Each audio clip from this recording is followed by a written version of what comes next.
I want to ask you if you have, was there any incident in your childhood that made you feel especially special? When I was practicing, it didn't seem to matter to anyone else, except Aunt Esther would go through the house humming the melodies that I was playing. That meant a lot to me. Mm-hmm. I never told her, but it meant a lot to me Mm-hmm. because if somebody was registering with the work I was doing. Mm-hmm. And let's say, for the people who don't know who Aunt Esther is, tell us her name and who she was at Faith Mission.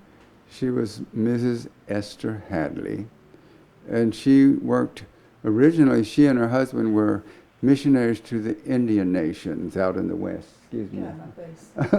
And they came to, I think, Faith Mission basically because her husband was developing heart trouble. I don't know if that's why they were there. But they had the boys at the camp, and then he died. Then she had the girls at the rest home, which is that beautiful house that's now got a porch on it with pillars and stuff, where you lived. Mm-hmm. Yeah. I lived there too. That's right, you lived there. But I was thinking in terms of, I know. well, home and home. But where was I going with that? Then she came to the main house when the orphanage got shut down, or even before, and she took over basically running the place. Mm-hmm. She was the cook. She saw that the cleaning was done by the two of us. Oh, and it was done right, I promise. I promise you, if I didn't do the mop boards, I was in trouble. I was called out of bed to correct me. But she then, when the orphanage was shut down and there were three of us left, she took charge of Helen and I,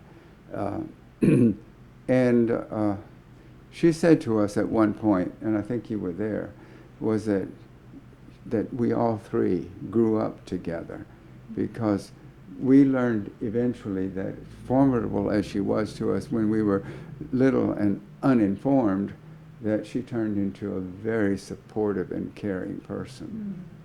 When she was gone, the house kind of fell apart. Mm-hmm. She was just one of those type of people Yeah. that's a rock. Huh? Very Just, strong. that was a special remembrance. Yes. Thank you. I'm wondering if you remember any particularly funny incident, and maybe Betty knows something behind the scenes. Our experiences were so short until the later years. We would just come down and visit for a short time. And but we always enjoyed playing. We always thought they were the most wonderful kids. Right. I think you were right.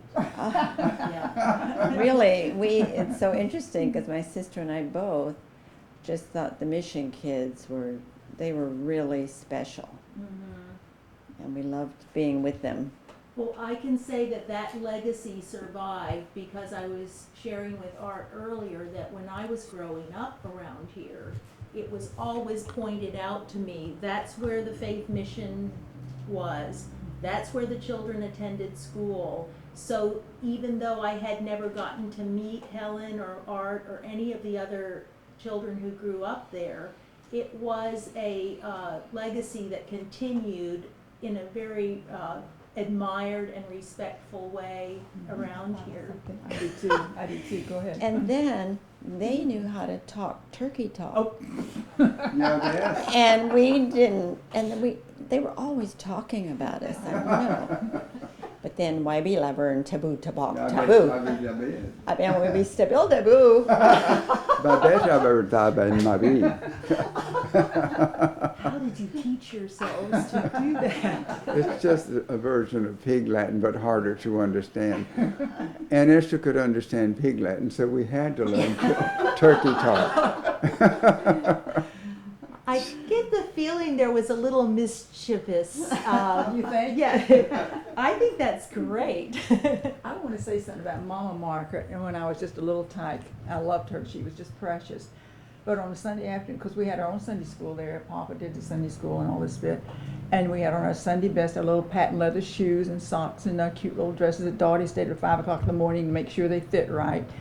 But on Sunday afternoons, Mama would come to the second floor in the hall and open that door, and those little, and it's not on the video, the one that we cannot find, little parasols. And we, the little girls, are walking all over Crystal Beach with these little parasols. And everybody's out to see us in this bit, and we thought we were it, and we were. And we just took those walk, and Mama's leading, and here come all these little girls with those little color, and we cannot find the parasols or the picture of the video. And I cry when I think about it, so take it away. Well, we're just gonna put the intention out there right now that someone, somewhere, still has a copy of that, and it will come back to us, and then we can get that returned to you so that you can see that image, because I'm getting this picture of this beautiful parade of tiny little girls in gorgeous dresses and We with were the, all dressed in little black patent leather shoes and little clean socks and all. Well, of course, they were clean, it was Sunday. But we were just thrilled, and Mama would be, that she'd be the only one leading the group, and we'd just go all over the place, and all the neighbors come out and look at us, and we just, they were it was just something we looked forward to, and we thought we were special. And we very. were. I'll shut up. You thought of something, Art. You thought of something. He wants me to hush. No, no, I didn't think of anything. Yeah. Most every Sunday, we look forward to it. Well, I've got another question, and that is about school Oh days. dear. So tell me, how did that happen? Because I also believe that Dottie and Shug, as your mother was called, were the first teachers at the school. No, my mother wasn't. Okay. But Dottie was. Dottie. Okay. And then Dottie had me in the first grade, which is the little red schoolhouse, which is now a restaurant now. And I was in the hallway there. That was our classroom, and she was our teacher. In fact, I still have some of the things that we did at that time. I don't know where they are, so don't ask. You knew what's on Yeah. my mind. And then from there, I went to the second grade where Aunt Marie Pressman, she taught in the second grade there, and she was wonderful.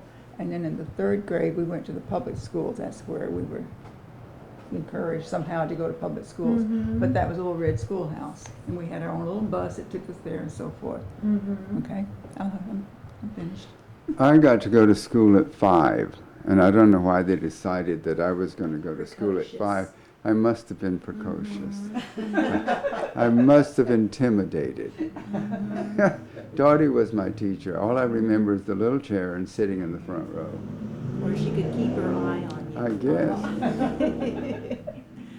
That's, But the second year was in public school, so it was right. You were probably in the second grade when all of us went to public school. so you two were coming along at that time when the faith mission use of the old Wellspring School was being closed out, and the children were being transitioned to To public schools.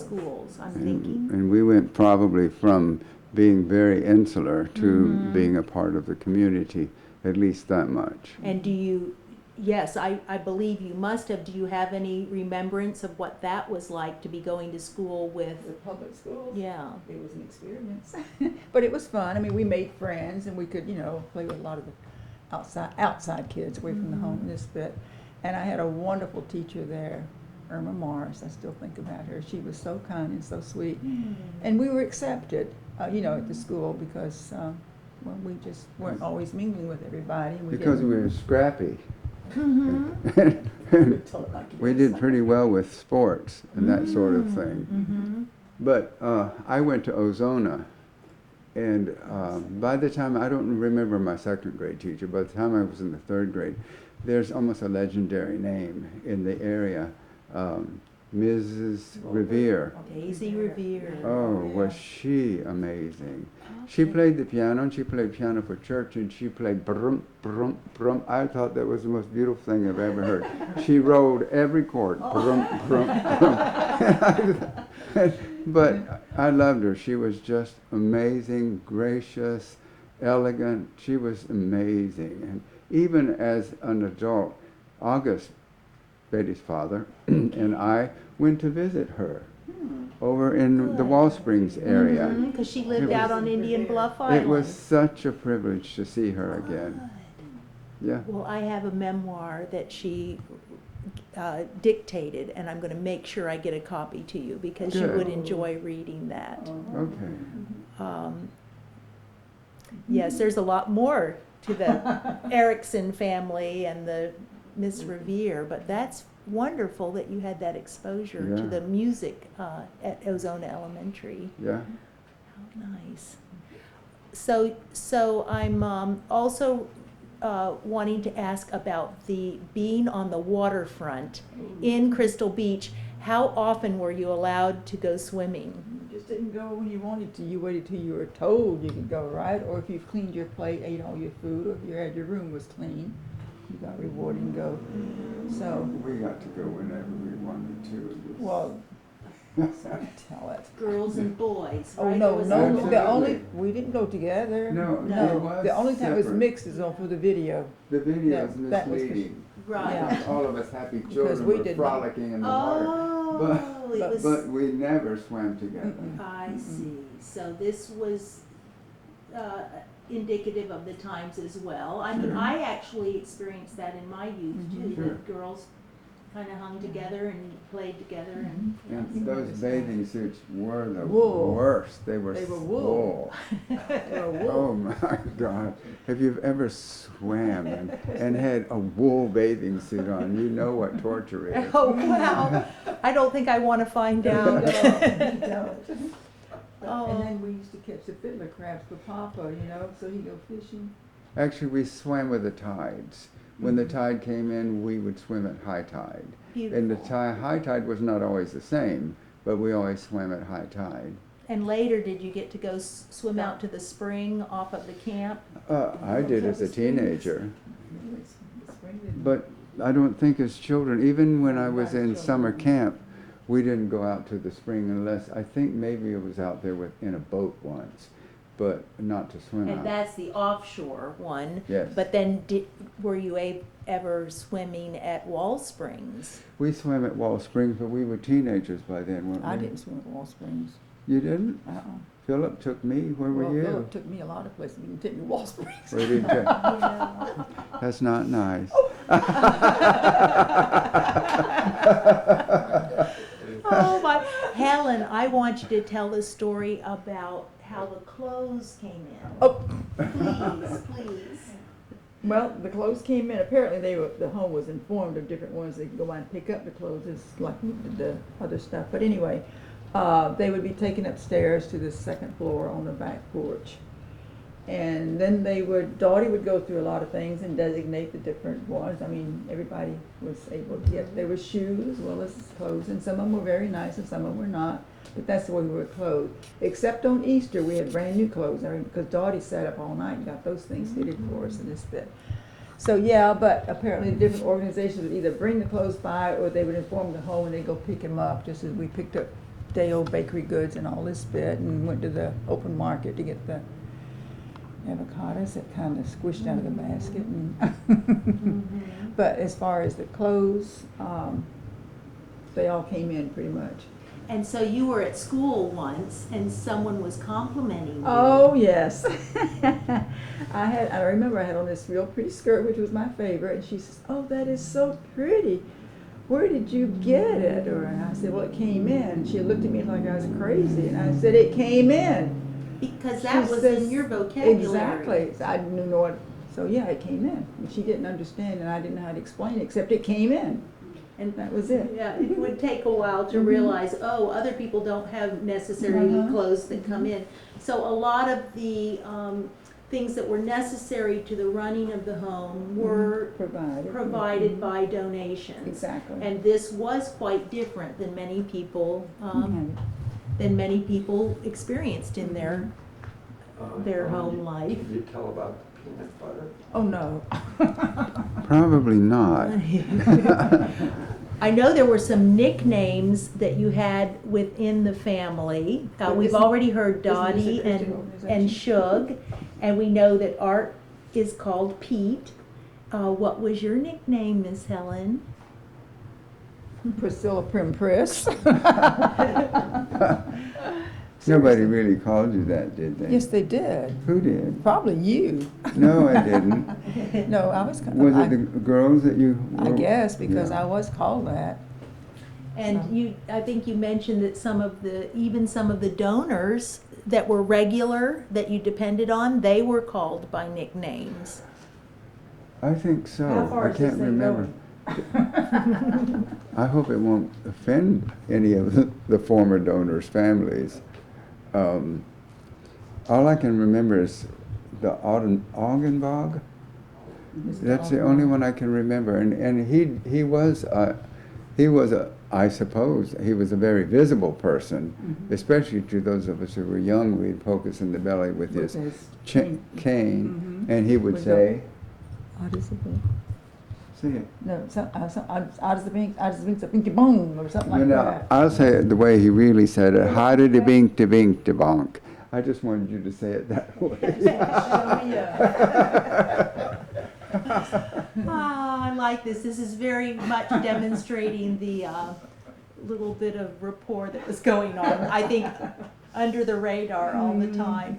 And I know that it will be difficult for some people to wrap their mind around the fact that there was this immense group of children that were all living at the Faith Mission home, and that at a certain point during the 40s, there were decrees being sent out by the state saying if you don't meet these certain rules and regulations, they were saying to the Markerts, you can no longer keep the home open. And at that point, Cora Markert, your grandmother, had passed on, and Mr. Markert and Dowdy were under tremendous pressure, and they had to make a decision because they were not able to come up with a budget because they ran the home on Faith. faith, Faith. and it worked beautifully and quite successfully. So it's an instance of something that's working, that in this case the state came in and said, even if it's working, you've got to disband it. So then so many of your peers were sent to live in other places and in other situations, and that must have been a very troubling time in your life. Mhm. Yeah, well, actually, every time that black car would come around to the beach, we'd run to hide because we didn't know who'd be next. Seriously. And so somebody'd be gone. Now, I'll remember, maybe I shouldn't say it, but when Claire Nell and Margaret Jones and Eleanor, we were pretty much the last three girls there, or four. And I was in the dining hall setting up the table and this bit for, I guess, the next meal and whatever. And this black car.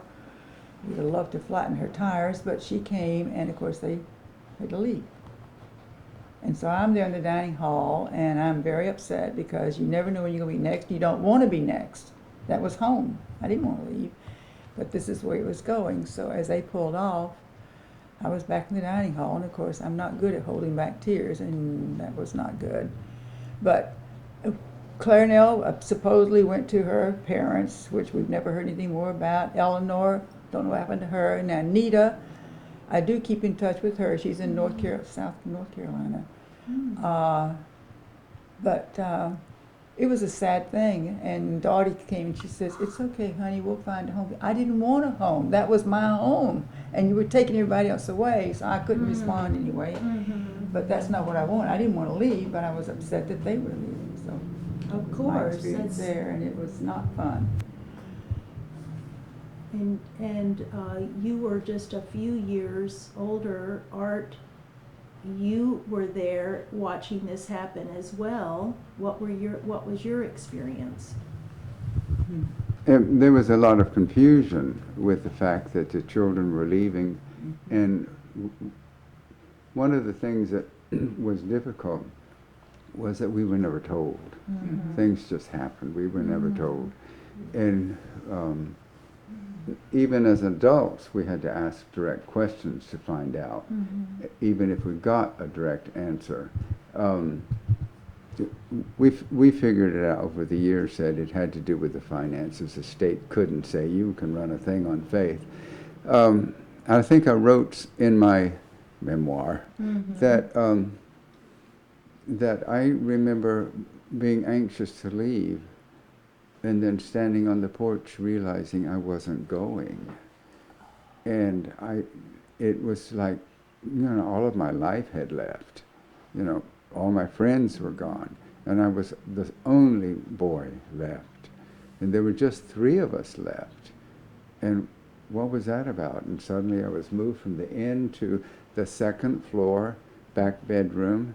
Well, that was okay, but it took a while to adjust. That's when Aunt Esther was formidable, because she had this squirrely little 11-year-old that she had to straighten up, get me moving in a direction that was good for both of us. But it wasn't easy. But I would assume that, most people are going to have to go through an experience where everybody leaves their life. But at the same time, there's loss for all of us. At some point, we just learn to deal with it. And it wasn't like the bottom of my life fell out, or the bottom fell. It was like life changed, and so did everything else. And that's fine. I mean, even then, I did sense the loss of my friends. I did sense the solitariness of being the single male. Well, actually, our handyman was still there. He left soon after. But being the single male in this house full of women and children, and it was like, what was it, 4? I mean, 16 bedrooms and 4 people, or 5 people, or whatever it was. But looking back on all of that, I went through a long period of self-pity. It's like, oh, poor baby. And then somebody finally said, just get over it. And I went, oh, yeah, okay. So We more or less each have that experience, not in such a dramatic way as you've described, but yeah. You definitely have grown up quite well. Oh, to think what it could have been to go into a foster home, or it could have been to go home and live with parents who didn't really want you. And we did have stories of children who came back and talked about the experiences they had, and I was just so grateful that I got to stay with at least the structure of what I knew and stay home. I got to stay home. Even as a teenager, when my mother and stepfather came to assume responsibility for me, Faith Mission was always home. And a year later, I said, I want to come back, and they said, okay. So I came back. Good. And I think that they became the family. They didn't know how strongly I felt about them being my family.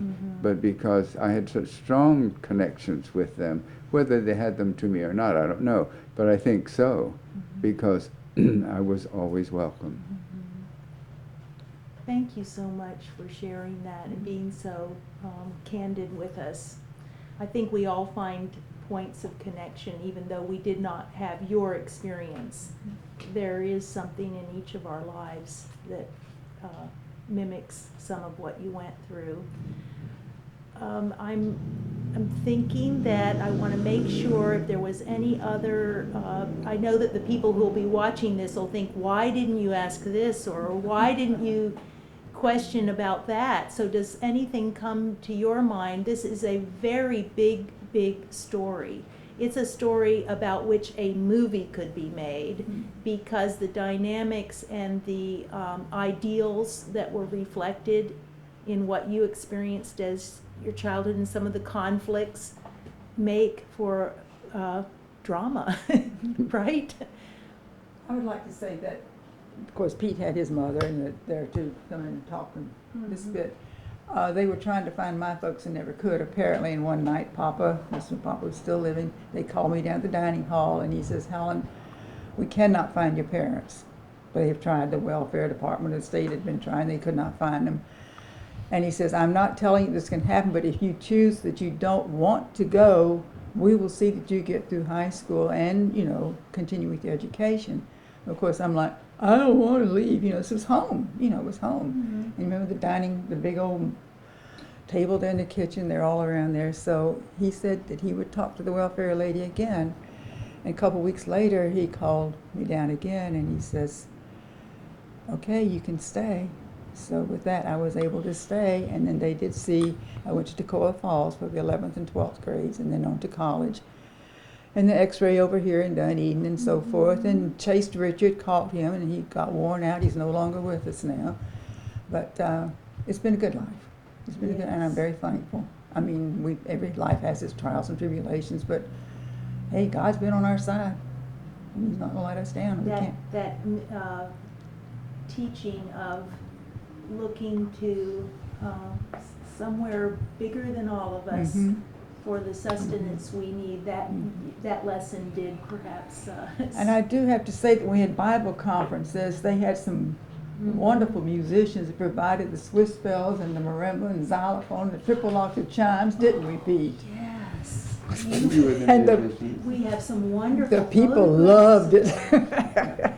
You got to perform. And what kills us now is the Swiss bells. You know how they do the hand bells? Everybody holds a bell. We played the whole thing by ourselves, didn't we, Pete? Yeah, we did. And the triple octave I chime. wish I had a video of that. Yeah, well. Did you ever get to see that, Margaret? Them playing the Oh, Swiss I'm bells? sure we did, you know. It But has- they just did it and it was, yeah. Uh-oh. The childhood thing. I got to join the musicians on the instruments, the marimba, the xylophone, the orchestra bells, and on the triple octave chimes. Oh, yeah. Once I was in with Margaret in Colorado. We were at an antique fair, and I walked in and I said, look, I said, triple octave chimes. And she said, play them. Well, they were all hung wrong. So I had to hang the whole set right. And then I began to play some of the hymns we used to play when I was a child. A Methodist church bought them right on the spot. See? And actually, that was a triple octave chime. I've never heard a better sound. Ours sounded like tin cans Right. compared to that. But the people loved them. Well, I just really want to emphasize again how very, very thankful we are that you would come and share with us your memories and give honor to the Markert family for founding and providing Faith Mission. We recognize, of course, every childhood has its challenges, but I salute you very much for the people you have become, and I thank you again and again for how you have assisted us with this exhibit. And we have a beautiful presentation. Yes. When my children were growing up, Dottie was their first violin teacher. We were living in Crystal Beach at the time. And this is one of the instruments that she gave us from the mission. And this was the 3/4 size violin.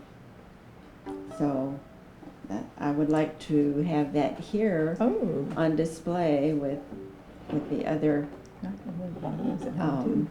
things that you have. We are Want me to so hold it? absolutely thrilled to have this that actually belonged to the Markert family and was Right. played by the children at Faith Mission. And your Aunt Dottie used this to help teach many, many children, including your very own children, Right. right? And when we moved to Pennsylvania, they were in a Suzuki violin program. So my son had to carry this violin case to Oh. school, and he always felt like he was carrying a gun. Nobody else had a violin case like that. And tap it, is it wood Yes. underneath? Yes, I don't know. Is it's that a what it very is? special Yeah, it's violin wood. case. It is. Yeah, But- very nice, beautiful. Oh, that is such a special gift for us to have, and Sure. we'll also get a shot of the lace and the tatting shuttles that you have provided for us that were made by Is that Betty. right up there? Did you Yeah. do that? That's great. Thank you so Mhm, much. yeah, it is. Sure. Betty, thank you. I'm glad, and I appreciate that you have given us a tape of your Aunt Irene Dowdy telling about the founding of Faith Mission and stories about when it existed in Tampa and how they came to find the Blue Heron Inn in Crystal Beach. So we will be adding that as something that people can listen to. Blue Heron Hotel, that's right. Thank you, Helen. You've gotten to hear that, I'm sure, that, yeah. So that's beautiful. We appreciate it. When we were deciding what to do, I was on the board. Isn't that cool? That is very A cool. kid became a board member. So did Helen. Yes. And when we were deciding what to do with the property and things, I said, put it in a foundation and make sure that it reaches out to the needs of children, and to extrapolate that into the elderly, into families, but basically children. It came into being because of children. I felt it should be focused again on children. So I feel very good to know that, our legacy continues. It has a happy ending. Yes, a good one. Yes, Yeah. we can use this in our world today. It gives me inspiration, and I'm excited that people in the community can come here or go to the Crystal Beach Community Church, where an exact replica of the panels has been installed. And Really? yes, Cool. good. How Is cool. it in the church? It's in the church in Fellowship Hall, and I went one day just to look at it, and a member of the church who had no idea that I had anything at all to do with it, with that I was there to see it, and specifically they came over and they said, look at this incredible exhibit. It tells our history. It tells how the church was founded. It tells about Faith Mission. So that meant everything to me. As you said, it meant a lot when you would hear Aunt Esther humming your Yes. melody. It was like the validation, and also to receive that validation from the Margaret relatives and from Helen and Art. That meant everything. Thank you. Thank you. Yes, absolutely. Thank you so much, Betty, for being here today. Thank you, Helen. Thank you, Art.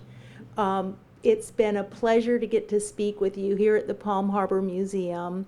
And I'm Terry Fortner, a volunteer with the Palm Harbor Historical Society. Thank you so much for watching.